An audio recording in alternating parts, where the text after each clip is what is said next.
You turn my sixes to nines.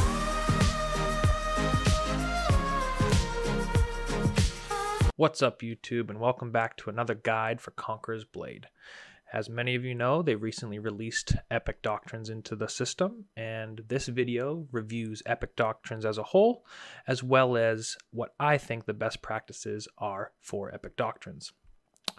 The first thing I want to shout out to is Night Stalker. Night Stalker made this first spreadsheet. As you can see, it does resemble his spreadsheet, but I have completely, or for the most part, gutted it.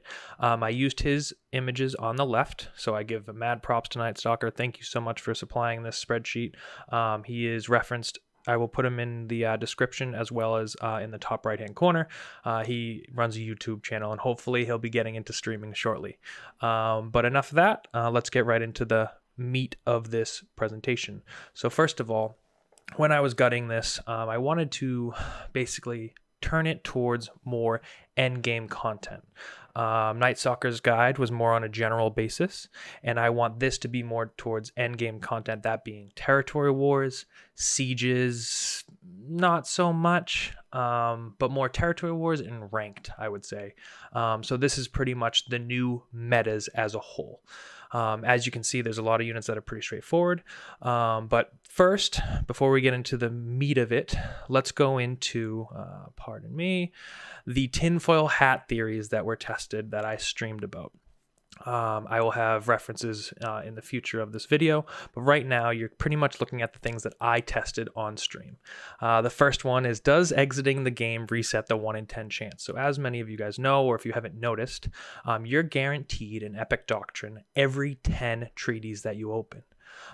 This can be better than, or you can have a better chance, as to say, than that 1 in 10, but you're guaranteed at least 1 every 10. Once you get that 10, it resets that chance. Throughout the video, you'll see a couple times where I've gotten it on the 4th pull or the 9th pull or something like that. But once you get that treaty, it resets to 1 in 10. So at a minimum, you're guaranteed 1 in 10. So if you open 100 treaties, you get 10 out of there. However, everyone's guaranteed 1 Epic Doctrine when they open their first treaty. I found that across the board. I asked everyone. They were all like, oh, I got one, I got one, I got one. And everyone pretty much got one on their first pull.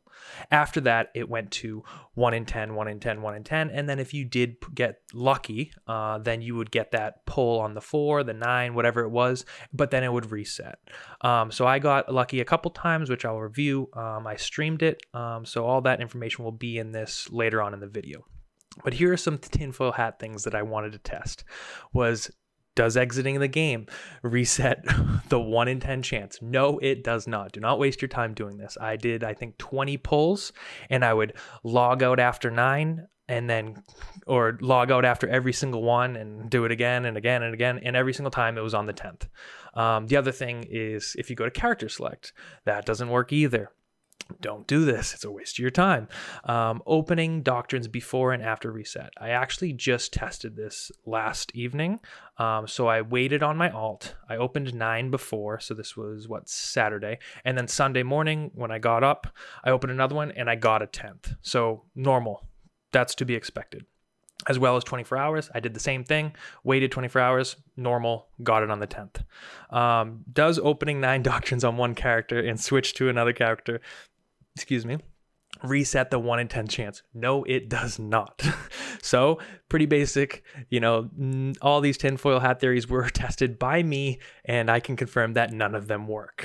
Now for getting into the meat of it. Pretty much you have a chance to pull, or rather to draw 1 in 3, being Infantry Day. Then the next day it'll reset to a different day, which will either be cav or ranged, and then the next day it has a chance to reset to the next day.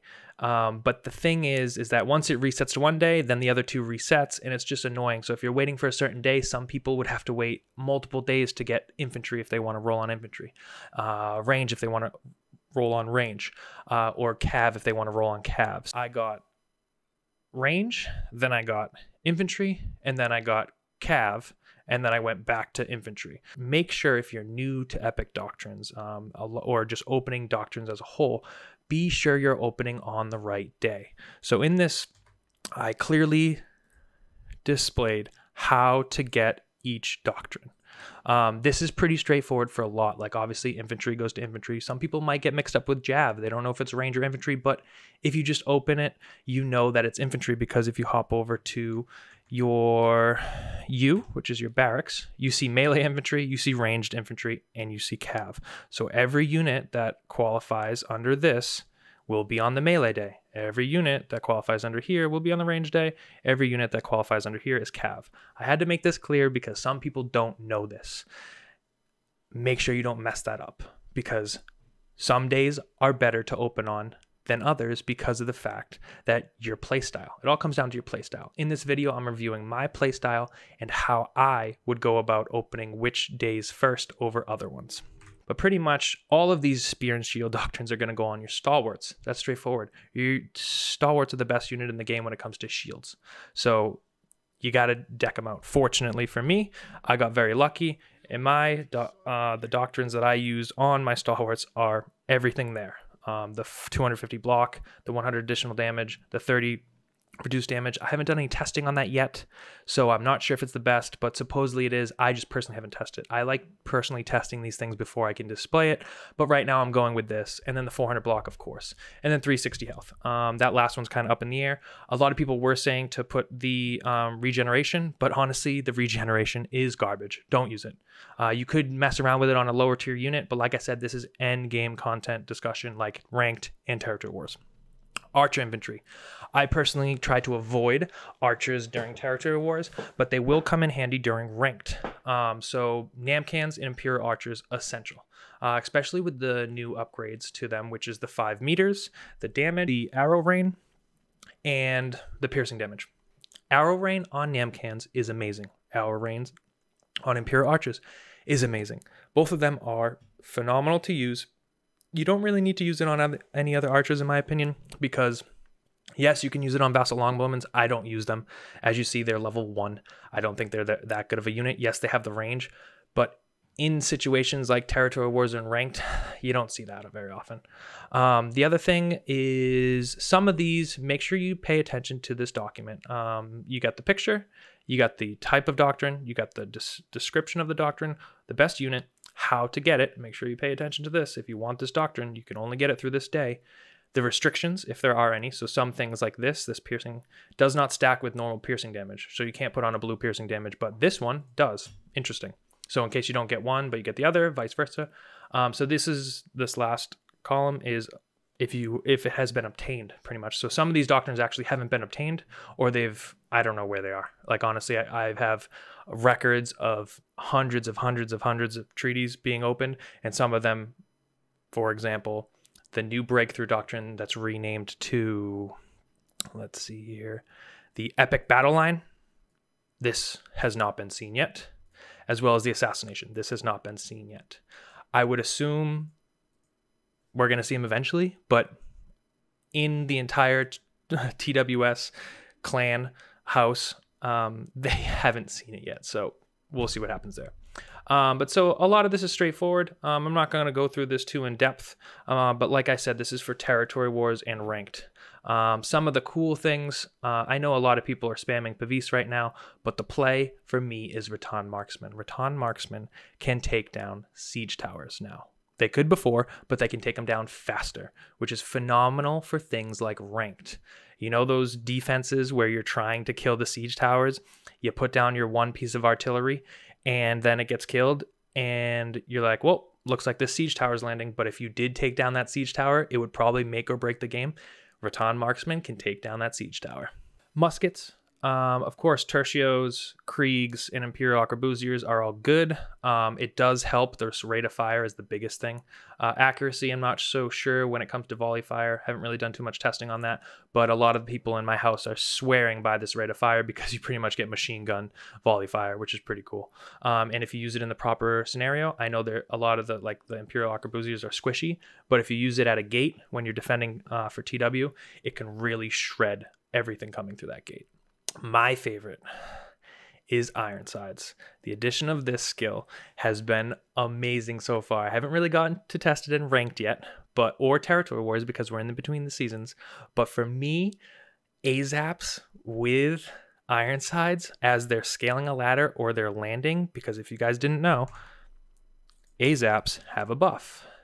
And that buff is that when they scale ladders, they get a defense buff. Strong Resolve. Unit gains a temporary defense buff if it climbs a ladder. So when they reach the top of the ladder, they get a defense buff. You stack that with Ironsides, they're taking that wall.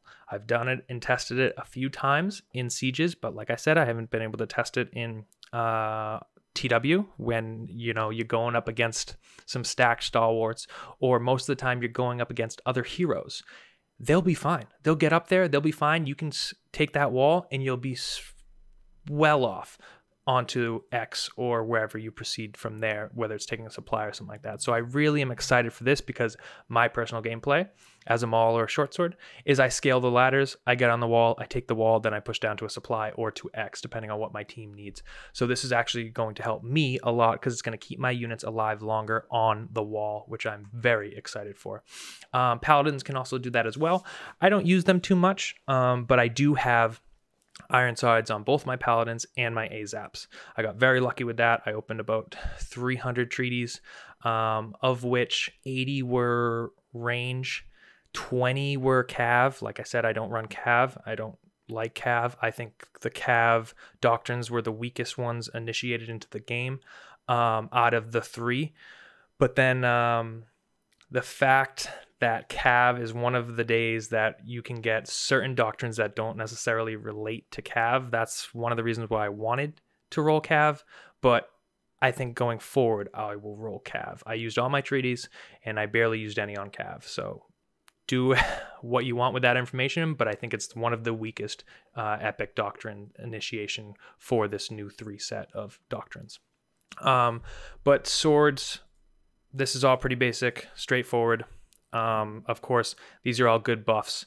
I wouldn't put the charge on Azaps because Azaps charge is garbage.